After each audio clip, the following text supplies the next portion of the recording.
तो गाइस मैं हूं अंकित और आप देख रहे हैं रेसलिंग फैंस नेटवर्क। शुरू करते हैं भाई अपनी बातों को हम लोग सबसे पहले बीस्ट इनकार्नेट ब्रॉक लेसनर से। तो लेसनर क्या है, एलिमिनेशन चेंबर मैच में एंटर करने वाले हैं। Let me tell you a major news. भाई कल वैसे मैं बता चुका हूं लेकिन फिर भी रिपीट कर देते हैं अगर किसी को नहीं पता तो। डब्ल्यूडब्ल्यूई ने अनाउंस कर दिया ब्रॉक लेसनर को 23 फरवरी के मंडे नाइट रॉ के एपिसोड के लिए, यानी कि लेसनर अगले रॉ में नहीं होंगे लेकिन उसके अगले रॉ में पक्का होने वाला है। ये डब्ल्यूडब्ल्यूई ने खुद ही अनाउंस किया है। अब ऐसे में लेसनर यहाँ पे क्यों आने वाले हैं, तुम देखो तो लेसनर एलिमिनेशन चेंबर के लिए बुक दिख नहीं रहे हैं, कहीं लगता नहीं है कि एलिमिनेशन चेंबर में होंगे।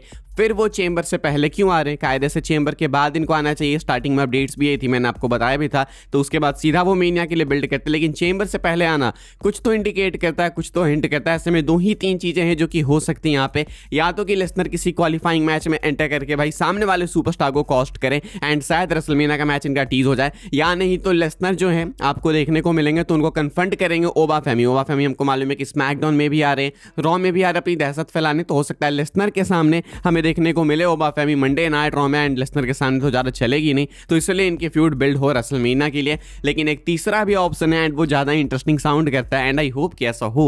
लेसनर जो है एलिमिनेशन चेंबर मैच में भी शायद ऐड किए जा सकते हैं। एलिमिनेशन चेंबर से जस्ट पहले आने का मतलब शायद यही हो सकता है, क्योंकि ये ओबा फेमी वाली जो चीज़ है ये तो आप एलिमिनेशन चेंबर के बाद भी कर ही सकते हो, ऐसा नहीं कि नहीं कर सकते। तो ऐसे में हो सकता है कि लेसनर एलिमिनेशन चेंबर मैच में एंटर करें। आई मीन देखो ये बिल्कुल इंपॉसिबल है, अभी जो मैं बोलने वाला हूँ ट्रिपल एच के कंट्रोल के अंदर ये बिल्कुल इंपॉसिबल है, लेकिन सोचने के कौन से पैसे लगते हैं। नाउ जस्ट इमेजिन कि लेसनर एलिमिनेशन चेंबर मैच में एंटर करें and Lesnar elimination chamber match जीत जाएं एंड रेसलमेनिया में हमें ड्रू मैकिंटायर एंड लेसनर का वापस से रेसलमेनिया कौन सा मैच था 36 वाला मैच देखने को मिले, यानी कि इस बार बस क्राउड के सामने देखने को मिले। तो नाइट 1 का मेन इवेंट सोचो भाई, Drew McIntyre versus Brock Lesnar है। नाइट 2 का main event CM Punk versus Roman Reigns. इससे मैसिव रेसलमेनिया के लिए क्या ही हो सकता है। लेकिन वी ऑल नो कि ट्रिपल एच के कंट्रोल के अंदर लेसनर ना ही चेंबर जीतेंगे ना ही वो वर्ल्ड टाइटल के लिए चैलेंज करेंगे। बट सोचो ये होता है रेसलमेनिया के बाद अपने दो चैंपियंस होते हैं, लेसनर एंड रोमन, या नहीं तो लेसनर एंड पंक, जो भी होता चलता है, लेकिन ये चारों मेगा स्टार्स रेसलमेनिया के मेन इवेंट्स में होते हैं। आई होप ऐसा हो यार, काश मेरी बात सुन लो यार ट्रिपल एच, अगर थोड़ा सा भी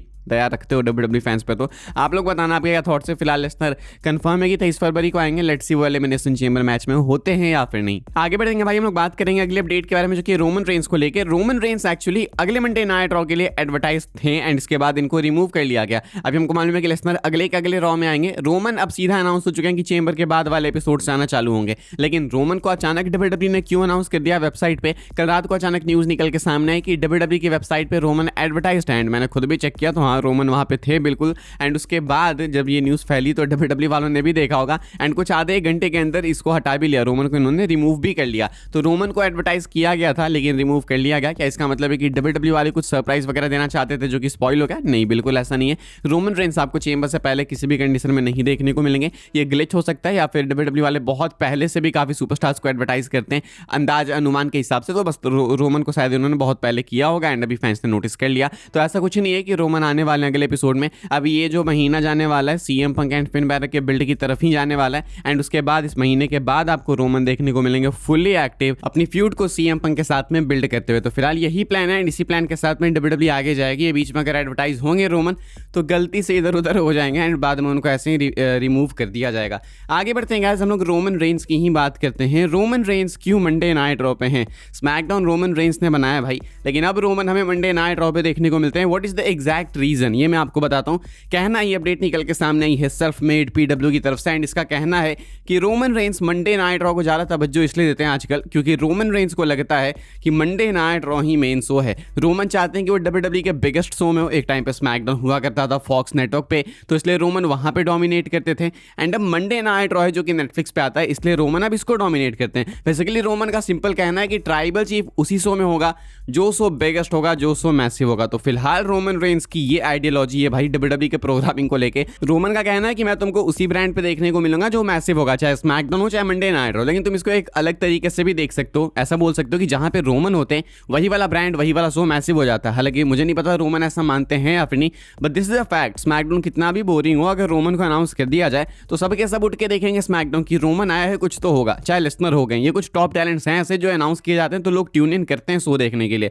तो मुझे नहीं लगता ये ब्रांड बाउंड है, लेकिन अपडेट का कहना है कि रोमन रॉ पे इसलिए आते हैं बिकॉज उनको लगता है कि मंडे नाइट रॉ पे उनकी इज्जत ज़्यादा होगी बिकॉज ये मैसिव शो है एंड वो मिड टीयर शो में नहीं आना चाहते हैं। स्मैकडाउन को अब छोटा शो लगता है ऑल्सो क्योंकि मंडे नाइट रॉ नेटफ्लिक्स पे आता है। नेटफ्लिक्स आपको मालूम है भाई कि क्या किस लेवल पे, इसलिए रोमन अपने आप को उसी के साथ में एसोसिएट करना चाहते हैं। हम लोग बात करेंगे अमेरिकन नाइटमेयर कोडी रोड्स की। कोडी रोड्स अभी रिसेंटली एक इंटरव्यू में अपने रेसलमेनिया प्लान्स को रिवील करते हैं एंड वो क्या चाहते हैं मेनिया के लिए ये बताते हैं कोडी रोड्स। एंड बहुत ही इंटरेस्टिंग चीज़ एक बोली है कोडी ने, वो मैं आपको बताना चाहूँगा। कोडी रोड्स कहते हैं कि रेसलमेनिया के लिए फिलहाल मेरा प्लान ये है, फिलहाल आइडिया ये है कि या तो मैं टाइटल के लिए चैलेंज करूंगा या तो मैं टाइटल को डिफेंड करूंगा। अब चैलेंज करने का तो चलो मेरे को समझ आता है कि कोडी सर ऐसा कह रहे हैं कि वो एलिमिनेशन चेंबर जीत के मैकइंटायर को चैलेंज करेंगे या फिर चलो चेंबर नहीं भी जीत के कैसे भी करके वो टाइटल पिक्चर में घुस जाएंगे। ठीक है, चैलेंज करने वाली बात समझ आ गई, लेकिन ये डिफेंड करने वाली बात कोडी के मुंह से निकल भी कैसे रही है बिकॉज वी ऑल नो कि मैकइंटायर फिलहाल अभी के लिए अनाउंस तो नहीं है कि चेंबर में टाइटल डिफेंड करेंगे।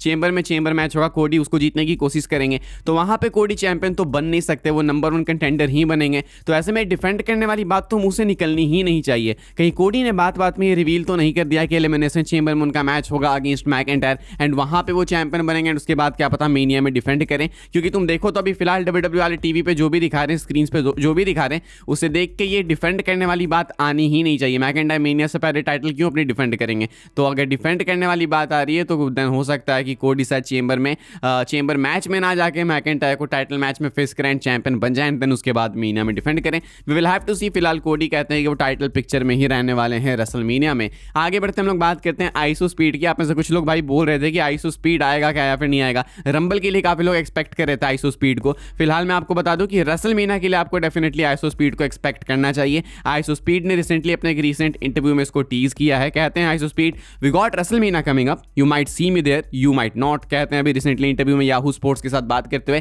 कि रेसलमेनिया आ रहा है, हो सकता है मैं वहां पे आ जाऊं, हो सकता है नहीं भी आऊं, लेकिन नहीं आना तो ये वाली कॉन्वर्सेशन को छेड़ना है क्यों? तो फिलहाल आइसो स्पीड टीज करते हैं कि वो डब्ल्यूडब्ल्यू में आएंगे रेसलमेनिया में। एंड यू नो व्हाट, मैं सही बता रहा हूं, आइसो स्पीड परफेक्ट है डब्ल्यूडब्ल्यू के लिए, लाइक बिल्कुल परफेक्ट। इन्फ्लुएंस है, क्रेजी इन्फ्लुएंस है। मतलब एट दिस टाइम भले हो सकता है कि मिस्टर बीस्ट के बहुत ज्यादा सब्सक्राइबर्स हैं यूट्यूब पे, लेकिन आइसो स्पीड जितना यूट्यूब को डोमिनेट करते हैं स्ट्रीमिंग से, इतना फिलहाल कोई नहीं करता। लाइक लाइव स्ट्रीम पे 5-5 लाख लाइव व्यूअर्स आते हैं उनके, इतना कोई नहीं करता। आइसो स्पीड ने डब्ल्यूडब्ल्यू को टाइम भी काफी दिया, लाइक रैंडी ऑर्टन के साथ में ट्रेनिंग भी की है। रंबल में भी आइसो स्पीड पहले आ चुके हैं, डब्ल्यूडब्ल्यू के साथ में रिलेशंस भी अच्छे हैं, लोगन पॉल ऑलरेडी यहाँ पे, तो you can definitely expect iso speed at WrestleMania 42। फिलहाल आइसो स्पीड टीज करते हैं एंड अच्छा रहेगा भाई अगर आइसो स्पीड आते हैं तो। कुछ लोगों को लगता है कि मास्क मैन के पीछे आइसो स्पीड है, नहीं आइसो स्पीड नहीं है। मास्क मैन के पीछे जो भी है वो एक व्हाइट गाय है, ब्लैक गाय कोई भी नहीं है, चाहे वो ओमस ही क्यों ना बोल लो, पता नहीं ओमस का नाम क्यों आ रहा था। फिलहाल भाई अभी इस वाली वीडियो के लिए यही सारी अपडेट्स थी। आई होप आपको इन्फॉर्मेशन मिले तो वीडियो को लाइक कीजिएगा, शेयर कीजिएगा एंड सब्सक्राइब कीजिएगा चैनल को, ताकि आने वाले टाइम के अंदर आपको और भी सही डब्ल्यूडब्ल्यू की अपडेट्स वगैरह सबसे पहले देखने को जानने को मिलते रहे। फॉलो कर सकते हैं आप लोग मुझे इंस्टाग्राम एंड ट्विटर पर, लिंक आपको मिलेगा डिस्क्रिप्शन में। ज्वाइन कर सकते हैं व्हाट्सएप चैनल को, उसके भी लिंक डिस्क्रिप्शन में। मिलूंगा मैं आपसे अगली वीडियो में जल्दी ही, तब तक के लिए goodbye, thanks for watching.